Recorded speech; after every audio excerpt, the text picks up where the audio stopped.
Couldn't hear. Right. Well, welcome everybody. Thank you very much for coming along. I don't know. I did a similar talk to this a few years ago at Rock Road Library, which you might have seen. That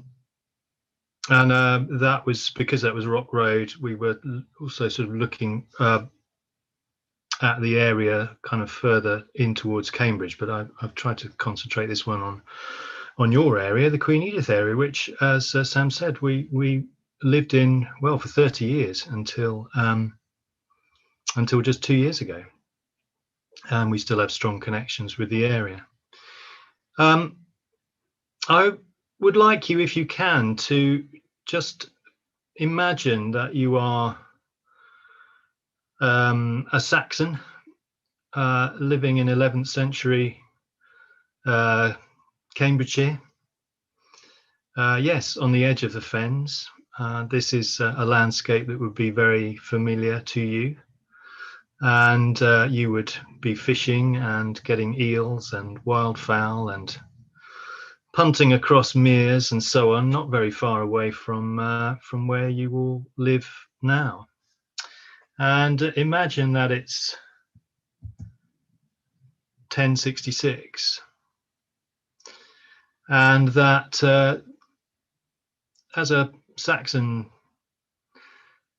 farmer or a poor ordinary person, you probably wouldn't know much about what was going on around you, but you might hear stories of the great sort of political upheavals that are going on. And you would know that your king, Harold, has not been on the throne for very long. And he, interesting, it's not going forwards. That's odd.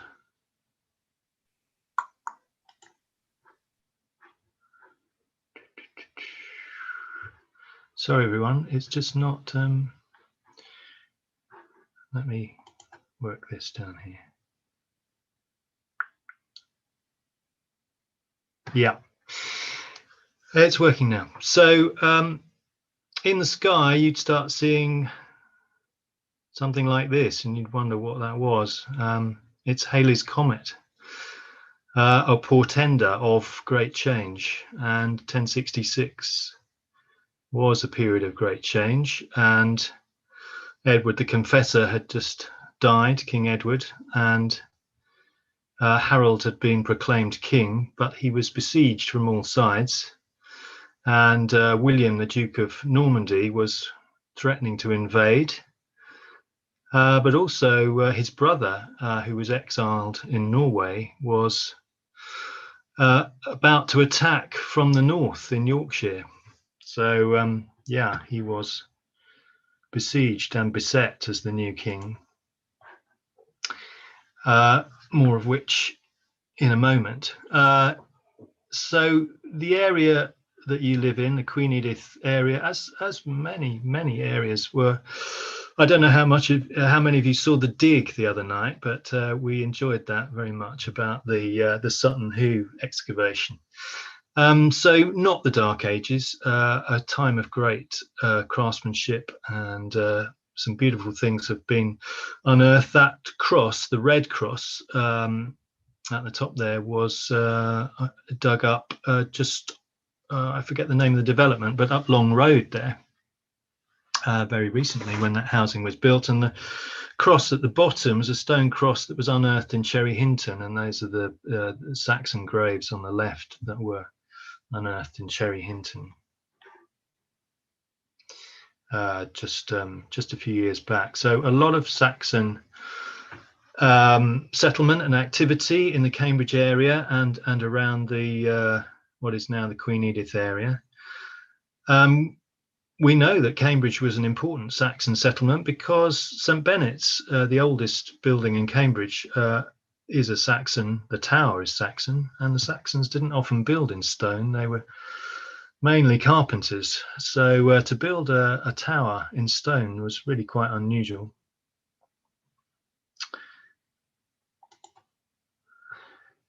Now, as I say, we lived in the Queen Edith area for 30 years. We started off in Kelvin Close, and then we lived in Nightingale Avenue, and my kids all went to Queen Edith School.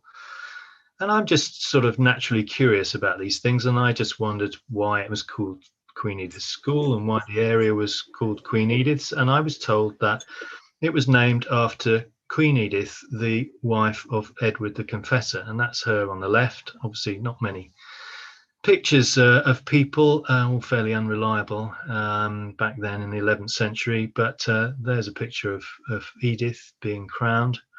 She's a member of a very important family, the Godwins. She is the sister of Harold, in fact, and there is Edward the Confessor on the right there. And yes, indeed, they were married.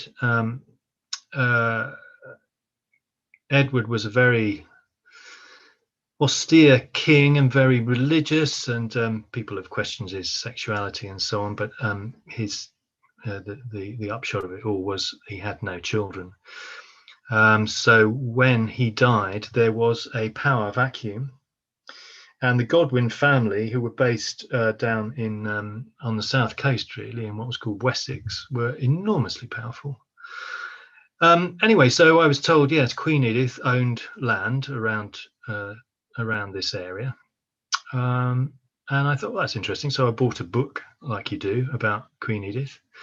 It was called Queen Edith and Queen Emma, actually, and there was absolutely no reference to the Cambridge area whatsoever.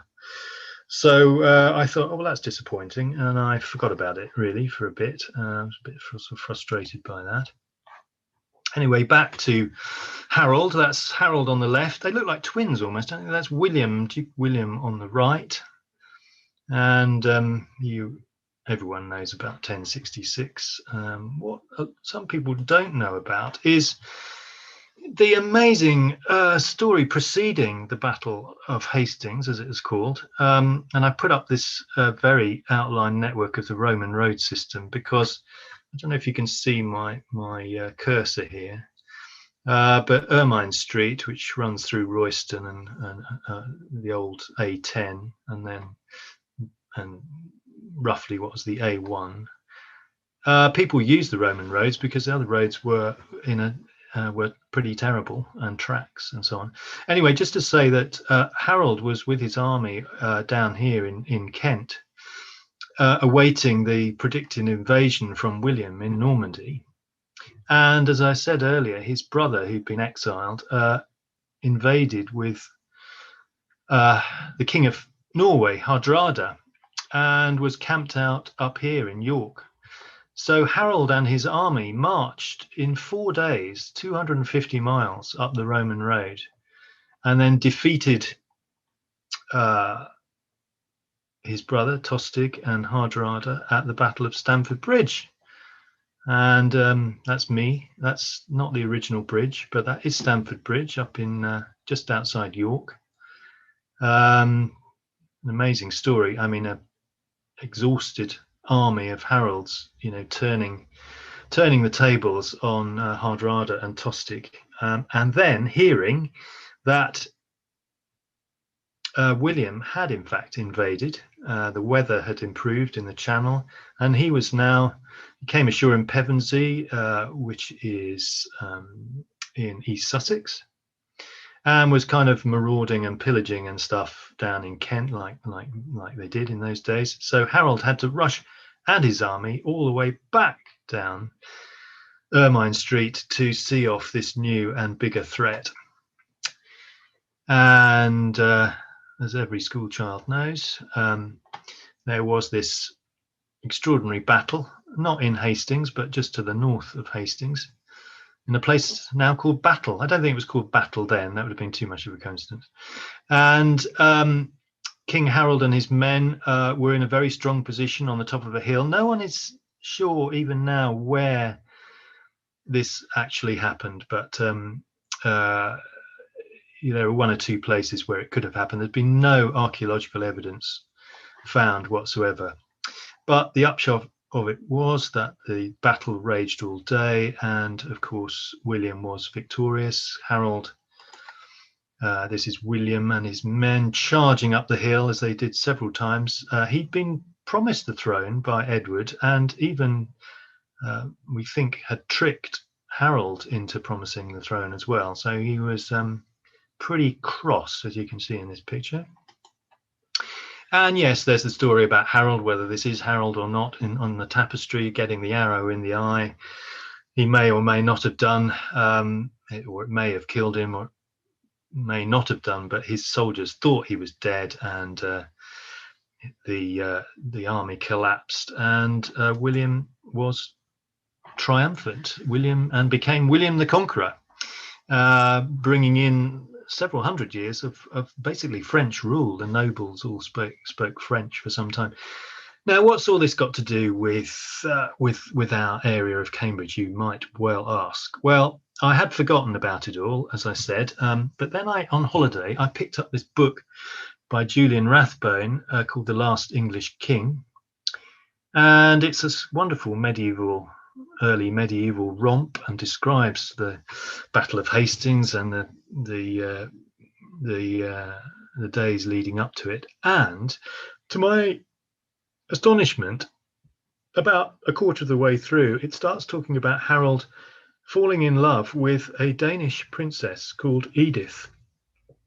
Edith Swan Neck, it may be Swannes Hals, might not mean Swan Neck, but anyway, she was very beautiful, very captivating. Obviously, Harold had been made Duke of East Anglia, or Earl of East Anglia, and met her because she owned a vast amount of land, as in those days women did. I mean, Saxons and Danes.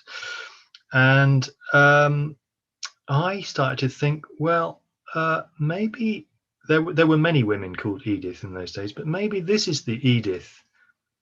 And I started to look into this, and the evidence is all in the Domesday Book, now the Victoria County History. And sure enough, after looking at our area and several areas around Cambridge, Edith Swanneck, the common law wife of Harold, crops up everywhere. She's also called Edith the Rich, for obvious reasons. Now, this isn't a picture of her, but I mean, I would love to find a picture of her.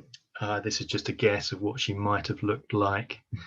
And yeah, so she was married in the Danish manner, more Danico, to Harold, or a handfast marriage, it was sometimes called. A very valid marriage. It's not as if it was illegitimate. They had several children.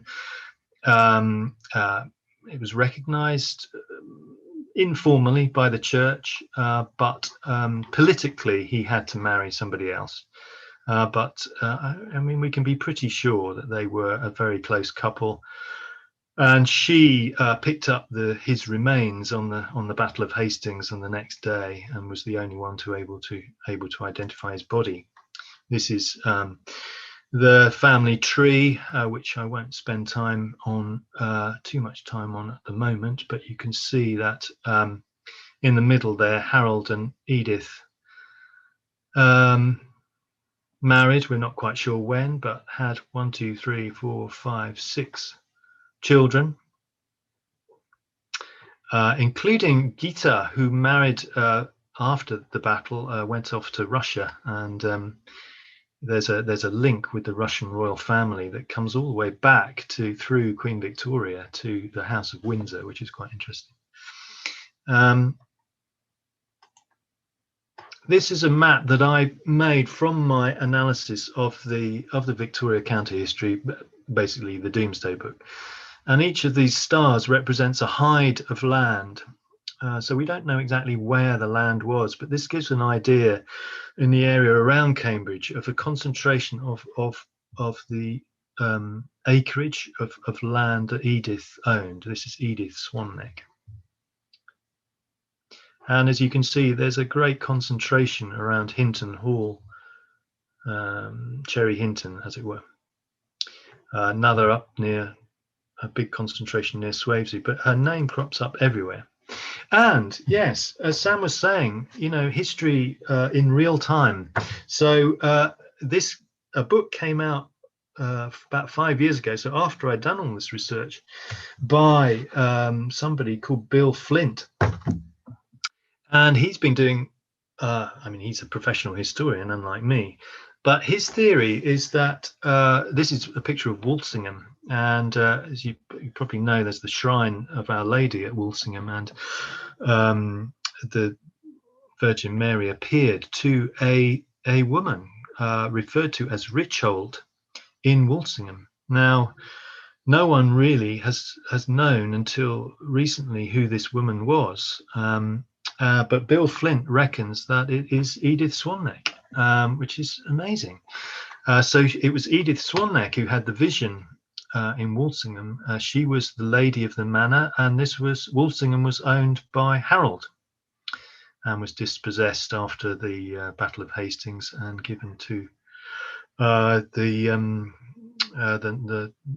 one of the Norman dukes. But yeah, amazing. So I'm looking forward to reading the rest of that book, but there's quite a lot of evidence. So she was everywhere. So Norfolk, Suffolk. I'd love to have a map of the whole area of her lands. So after the battle, yeah, the Saxons sort of fought on, and this is Hereward, who took to the Isle of Ely and fought on for a few years. But Edith, we think, well, no one really knows, but there's stories of her going, she was essentially Danish, might have gone back to Denmark, we really don't know. So I wanted to talk about landscape, and this is the blue area is everything underneath the 10-meter contour. And while that would have not been underwater necessarily, it represents the kind of marshy areas. This is Cambridge here. And this is the area of Cherry Hinton here. So you can see there was this area between Cherry Hinton and Cambridge called Hinton Moor, Hinton Fen, very low-lying land, and Coldham's Common here, as you know, is still sort of very wet today. And there was a track, Mill Road, came down to something called the White Bridge and crossed where Brookfields is now to where the allotments and the old cement works were, and you sort of come around the back. The spring, which is still there and feeds, the water that goes around the back of Cherry Hinton Hall. And up here, the Gog Hills and Wandlebury, which would have been an important settlement going back thousands of years. I mean, all these high areas, especially near the Fen, were very important strategically. And you probably know up on Limekiln Hill, there's a Neolithic site there, certainly an Iron Age site called the War Ditches. And that has been recently excavated, and it's more important now than people thought even before. So yeah, you can imagine on that high ground looking over. I mean, November the 5th, people go up there, don't they, to look over look at the fireworks. So yeah, a very important strategic location. And the dikes that go in a kind of northwest to southeast angle. The most famous is just half a mile from where I am now, Devil's Dyke, which runs from Newmarket to Reach. That's this one. But Fleam Dyke is nearer to you, and there's another one, the Brent Ditch, near to Royston, and Bran Ditch. These were guarding the Icknield Way, this corridor of land between the dense woods of the clay uplands and the Fen, which was pretty impenetrable, and it was controlling. Obviously, they were defensive, but also controlling the flow of people and goods, and there would have been tolls and all sorts of things at each of these dikes. And there is the Fleam Dyke. I'm sure many of you have walked on it. I mean, they are impressive structures. Thought no one's exactly sure when, the 5th, 6th century AD, possibly. Yeah, now the Roman road is interesting because there is this road called the Via Divana, which is really a Victorian invention. I'm not saying the road is an invention, but the idea that it went to Colchester, it doesn't really hold water because as it you all know the Roman road that goes behind Wandlebury, but it doesn't go to Colchester. It just sort of peters out. It's also called Wolve Street or Wool Street. It did connect with Colchester, but by a windy way down to, there was a big Roman fort at Great Chesterford. Interesting that the Roman road comes over Wandlebury, and so we'll go back. Yes, so it follows this line, and then it does this kind of zigzag, and it does the zigzag. I mean, because as we know, Roman roads normally would be dead straight, wouldn't they? But if it went straight as it came over Wandlebury and Limekiln Hill, it would have hit Hinton Moor. So it did a swing to the left called Warts Causeway, and then joins Hills Road, and that is the Roman road. This is a list of the. Okay, that's how it changes. This is a list of the people that got the land after 1066. So I can't quite see the top because of all the other, but anyway, it was owned by Edith the Fair, Edith the Rich, Edith Swanneck, all the same person, and it went to Alan of Richmond, Alan the Red, who was at William's side during the Battle of Hastings. He was given all of her lands, and then when he died, passed to his brother. So there's Alan the Red and then Alan the Black. And passed on, obviously, through the year, through the centuries, through royal servants and so on. We can't go into all of these names now, but it's just to say that, you know, by the 15th century, it was owned by the Yorkists, and it became land that was given to Henry VIII in 1508, and Henry VIII's son Edward VI founded St Thomas's Hospital. Now that's quite important, really, because that name crops up later. So the land that was owned by Queen Edith was transferred to St Thomas's Hospital in London, just as a means of income, really, and was owned by St Thomas's Hospital, I think, some of it to this day. So bringing us more up to date, this is before Cambridge expanded and before enclosure, which happened at the beginning of the 19th century. This is Cherry Hinton. This is Queen Edith's area here, and it would have just been fields, and very boggy fields as well. There was a ditch. Here's the White Bridge that I spoke about, where Mill Road was just a sort of path and came across to Cherry Hinton. Trumpington Drift is what is now Queen Edith's Way, and Long Drift is Cherry Hinton Road. This is Hills Road and Warts Causeway, the Roman road.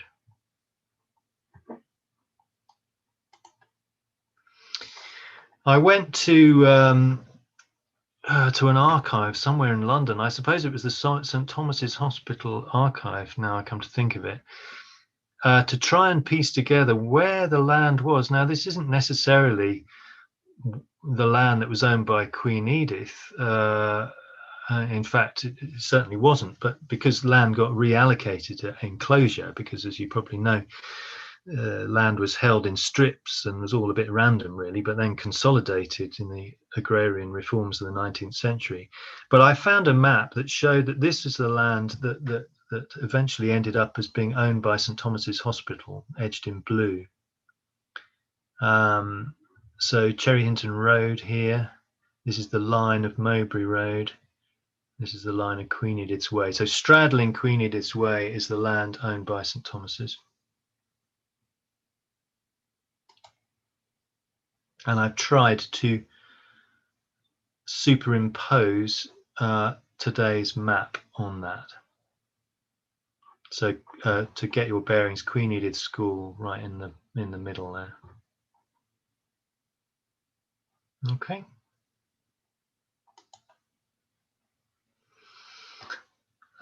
So later on in the 19th century, the area starts to be developed. This is the area, I'm forgetting all the names now, but where St Bede's School, this is sort of St Bede's School here in Cherry Hinton Brook here. Where we used to live, actually, here, Kelvin Close. So this is a map from about the 1930s, I would imagine, as Cambridge starts to push out towards Cherry Hinton. This is Cherry Hinton Hall. All of the Queen Edith area here is still empty. And this is a kind of phase plan of when the housing was built. So the black areas is the Victorian housing, or the sort of earlier Victorian housing built by 1870. I mean, this is very diagrammatic, obviously. I think Peterhouse owned quite a bit of the land on the other side of Cherry Hinton Road and the other side of Fendon Road, this area, a lot of college land. But the area we're talking about, not college land, largely.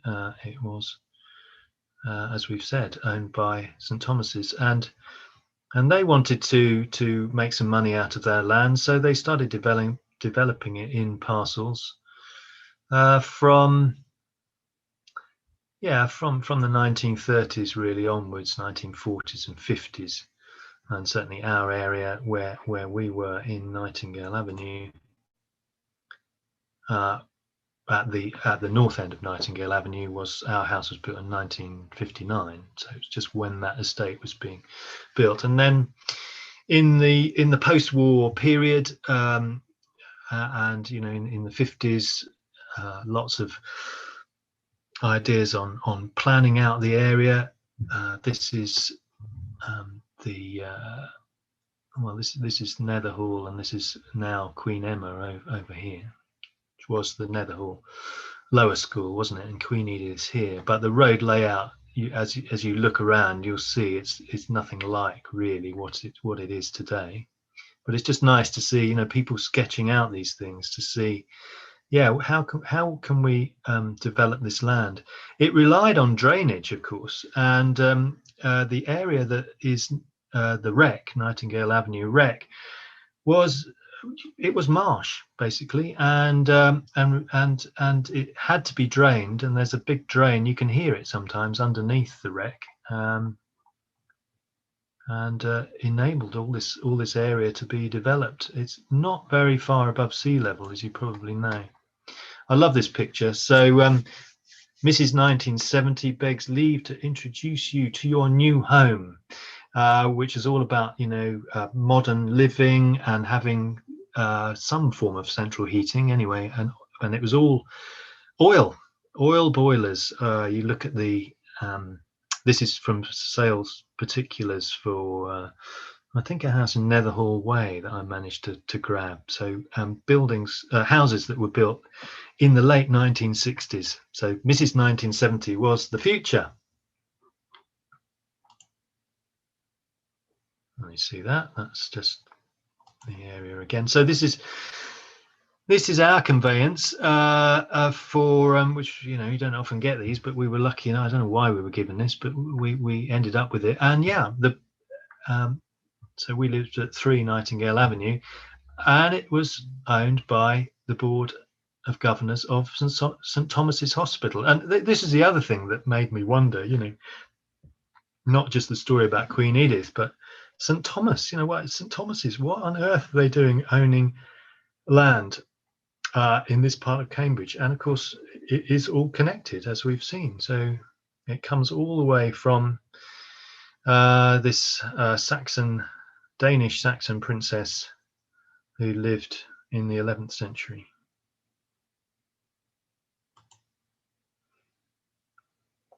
So this was our plot on the corner of Nightingale Avenue and Kinnaird Way, before Roderick Way and Armoners Avenue and all of that was developed. Sort of that was more in the 60s and 70s. So this was all laid out in the late 1950s.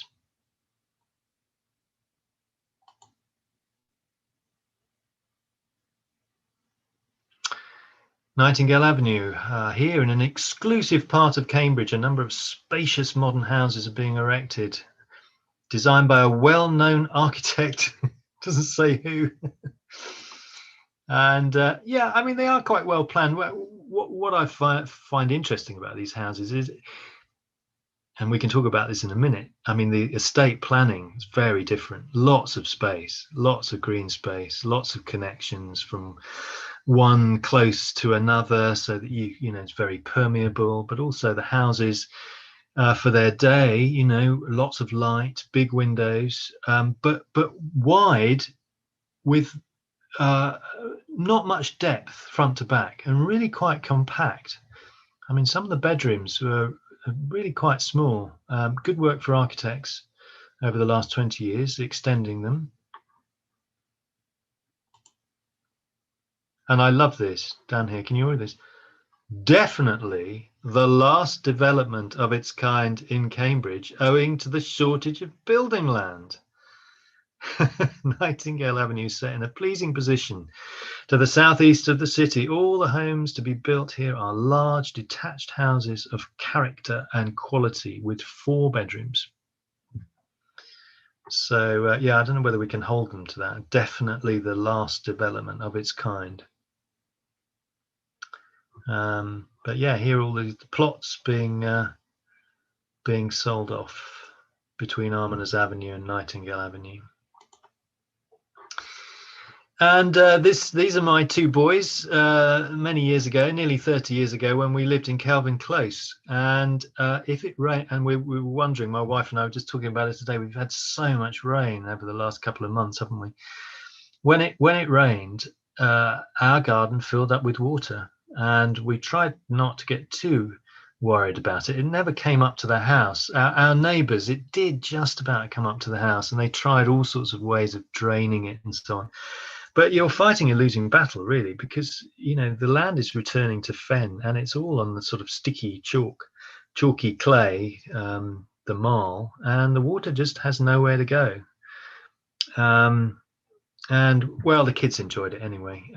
They like splashing about in it, a bit like these, well, a bit older than my boys, but these Fenlanders, with their long poles that they used to leap across marsh and streams and so on, looking for wildfowl. And they did, you know, there is a wonderful book, can't remember the name of, about, you know, undergraduates coming out to Cherry Hinton to hunt for wildfowl and fish in the fen.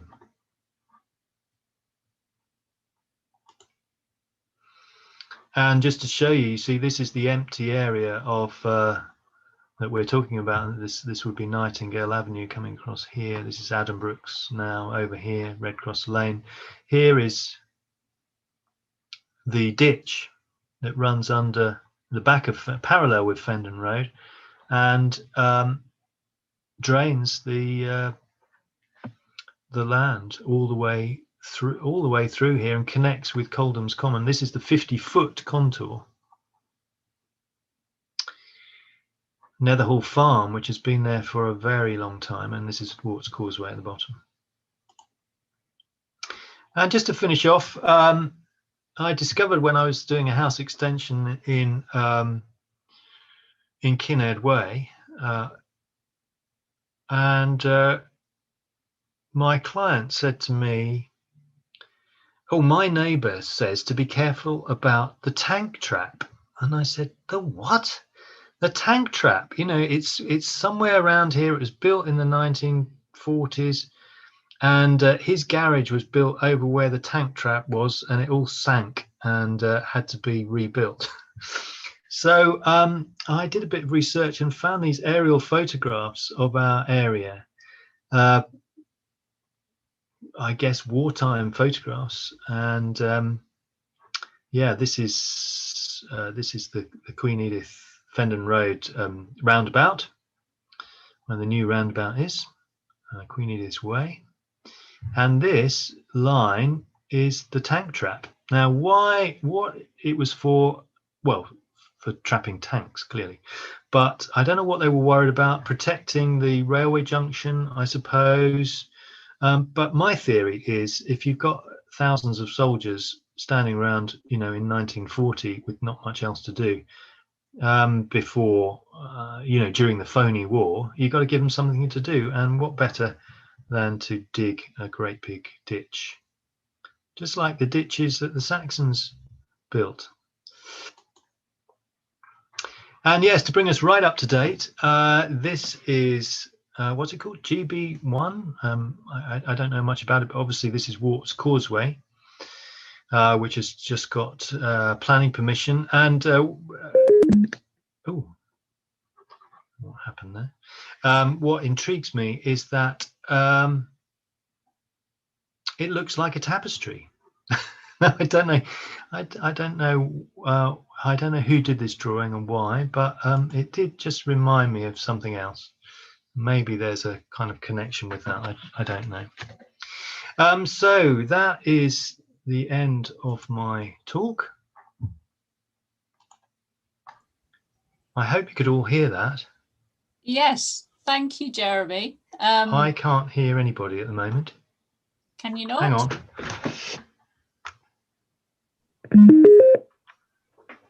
My speaker has just gone off. Just bear with me a second. I don't know why.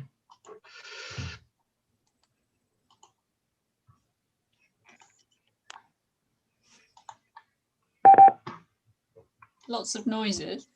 Sam, I can hear you now. Yay, hurrah! Jeremy, thank you very much for that. I have read the paper that you wrote summarizing some of this research a few years ago, and maybe, Chris, we can get a link to that up on the website to relate to this for people who don't know about it. But I think it's really interesting the way you brought it full circle to what's going on at the moment. I am slightly entertained by the idea of the developers of the GB1 site discovering they have a tank trap under their land. I do hope it's still there. That would be an interesting one for them to deal with. So Chris has put a question in the chat, and please do, everybody, if you have questions, use the chat function. We decided to do it this way in case you're shy about coming on camera and speaking, but if people feel confident and want to do it that way, then maybe just put speak in the chat, and I can summon you up and you can do it in person. Chris has started the ball rolling. He said, is there any record of who introduced the name Queen Edith to the area and when? Presumably the road and the school came first.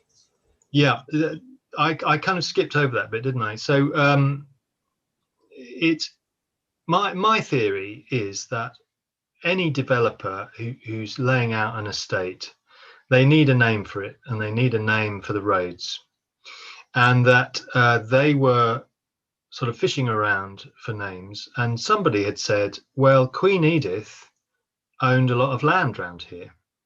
Ah, Queen Edith. That's interesting. The wife of Edward the Confessor. Yes, that's right. The wife of Edward the Confessor.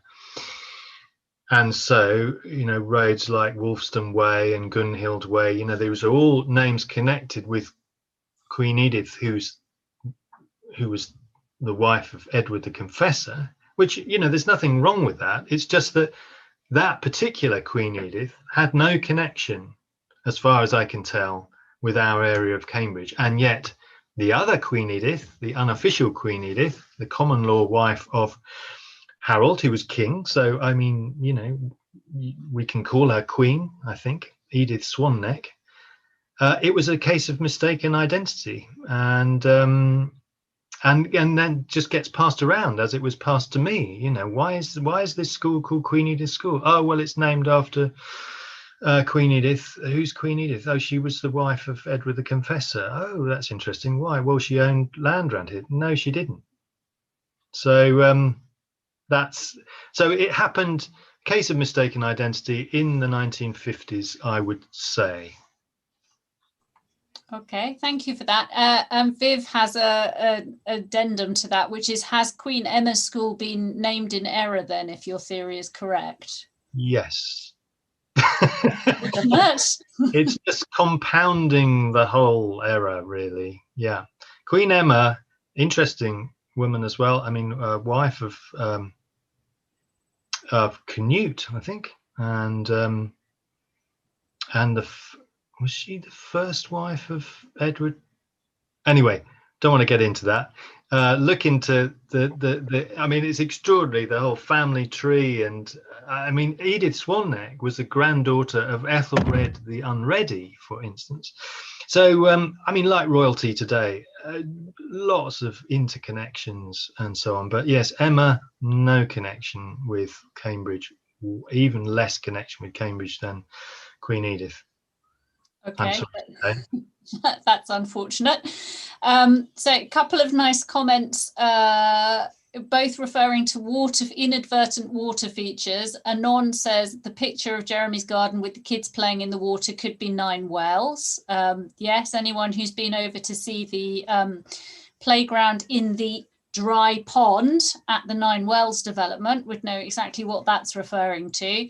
And Margaret says Nightingale Avenue Park looks as if it's returning to fen at the moment. The lake is supporting a flock of seagulls. Yes, it is, and will, I guess, continue to do so, which leads me on to one of my questions, which is, given the likelihood of rising sea levels, what does that mean for our ability to deal with flooding and flood events in the area? There was a big discussion at the planning meeting yesterday about whether the 1 in 30 year flood events that they are speccing developments for is in any way adequate to where climate and sea level rises might be taking us. Do you have a view on that?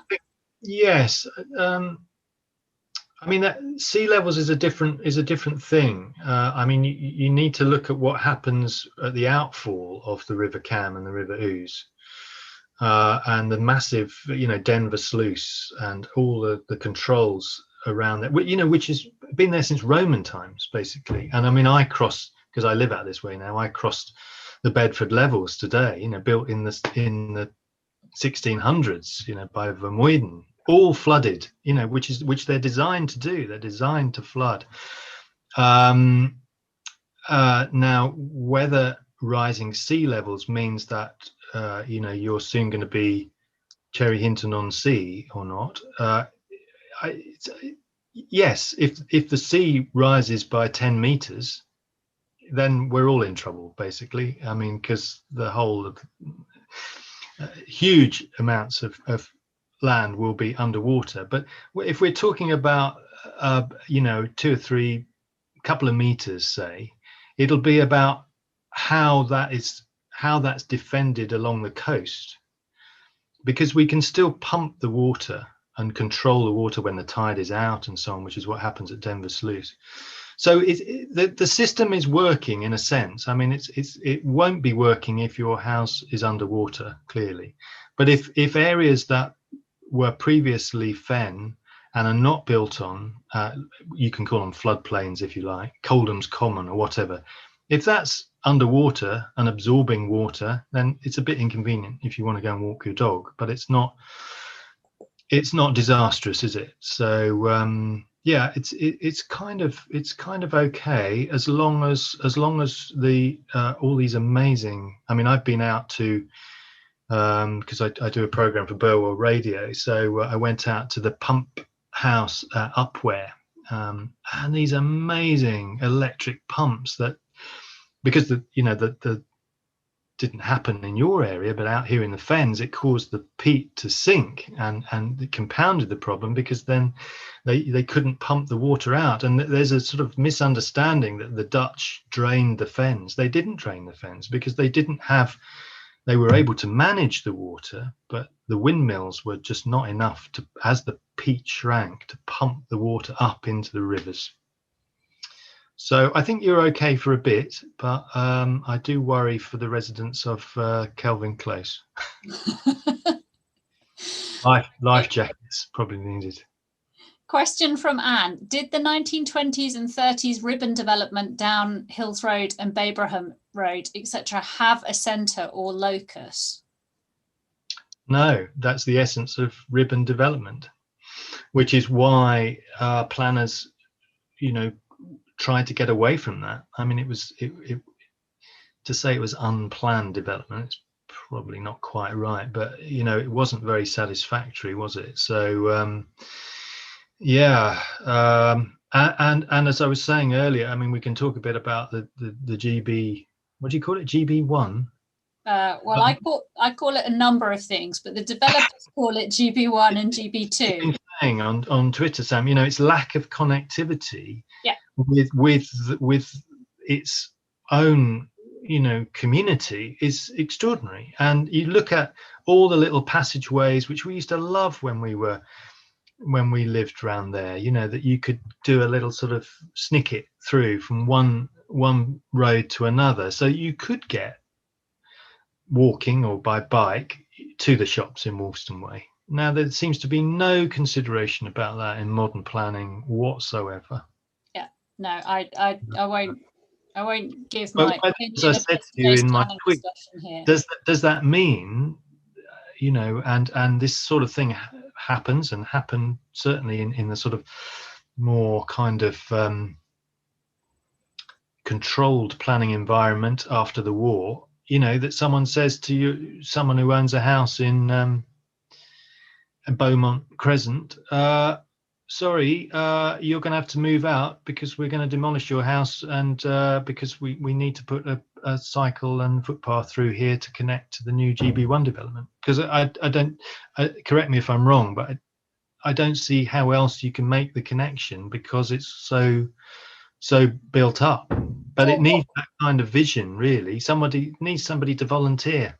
Well, what's interesting is someone's done some research from the cycling campaign, and 3 houses on Beaumont Road have sold on the open market in the last 3 years, and any one of them could have been bought by the developers to make that provision had they wanted to. They just haven't wanted to. So, as I say, I'm not going to talk about the planning thing here, because it just winds me up. But I mean, it fascinates the whole, planning of Cambridge. Fascinates me. It goes back to the position of the railway station out of the historic centre. It goes back to to Addenbrooke's and huge expansion of Addenbrooke. I mean, there is enormous pressure for development in your area, enormous. And if there's a new railway station at Addenbrooke's. Oh, by the way, I saw, I forget what it's called now. There's a very good website, Cambridge, Capturing Cambridge, it's called.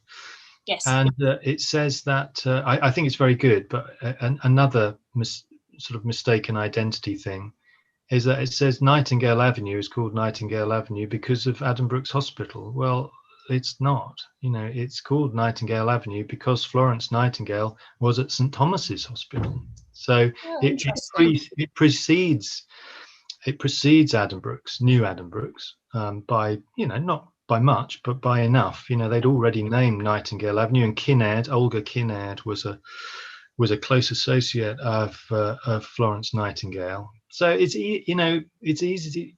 You can see how these sort of mistakes happen, with the best intentions, and then everyone believes it. Well, there's a comment from Fiona, who says, when I was on Papworth Parish Council, it was the councillors who had to propose new street names. And with a lot of new streets to name, we spent ages trying to find relevant names from the histories of Papworth in the area. We never had a choice challenged, but our historical knowledge wasn't necessarily that brilliant. Maybe we should run a straw poll, Chris, in tomorrow's email, asking people for suggestions as to whose streets in GB1 and GB2 should be named after, to commemorate those who have contributed to their arrival in our neighbourhood. What about Rand Way, Davis Avenue? No, I don't think so. We'll have to look elsewhere. Okay. Well, there's no more questions on the chat. I had one which comes back to this issue about a heart for the neighbourhood and the 1950s, 60s estate and the significance of Wolston Way. All of the activities that the community forum do in that area make us think very hard about the absence of a community facility there, a dedicated community facility there. And it means we either have to cross our fingers and hope it doesn't rain and do things outside, or we have to camp out in one of the churches. Do you know anything about why the bishop responsible for the building of St James's in the early 60s decided not to go ahead with the two-part project? Are you aware of it? Yes, that there was a community centre. So the building that we know as St James's Church today was supposed to be the kind of community centre come hall, and alongside it was supposed to be built a really quite ambitious, aspirational landmark building for that estate. And apparently some very trendy bishop in the 1960s came along and said that that was not what was required, that what was required was for the church and the community building to be one. And so that's what we ended up with. Can you add anything to that story? Because I think about it every time I'm there on a Saturday morning. I mean, you know, follow the money, I suppose. The way, isn't it? I mean, was there the money to do all of that? I don't know, but I don't know enough about it, Sam, to be honest. Denise says, "Thank you, Jeremy. The tank trap story is great." I agree.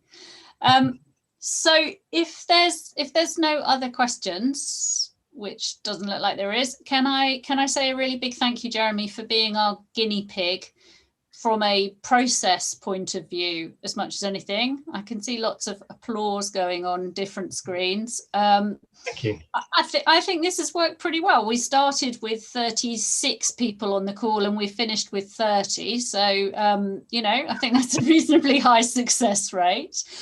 As I said, Craig Bennett will be doing the equivalent speech presentation this time in March.